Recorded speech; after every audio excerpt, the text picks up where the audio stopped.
How to stitch on TikTok with a saved video. Hello everybody, welcome back to the channel. Today I'll guide you on how you can stitch on TikTok with a saved video. Now if you have a video saved on your device and you want to stitch it on TikTok, there is only a way that you can do so.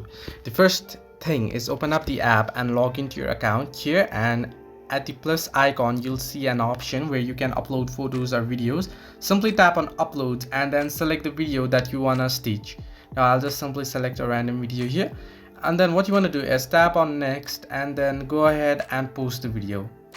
Now once you post it, let it be posted and then head over to your profile here, and it'll open up here on your uploads once it's been uploaded. You can see right here that my video has been uploaded. Now in order to stitch it, what you want to do is tap on the three dots after you open up the video, and then if you scroll down below you'll find the option to stitch. Simply tap on stitch and you can see make a stitch, stream, record, and you can crop the video or make it longer or shorter, and then tap on next, and then you'll be able to record a video here.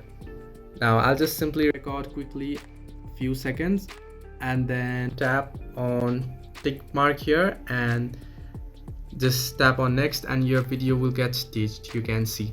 So this way you can stitch on TikTok with a saved video. Hope this helped. Do like and subscribe, and do not forget to leave a comment down below if you have any further issues.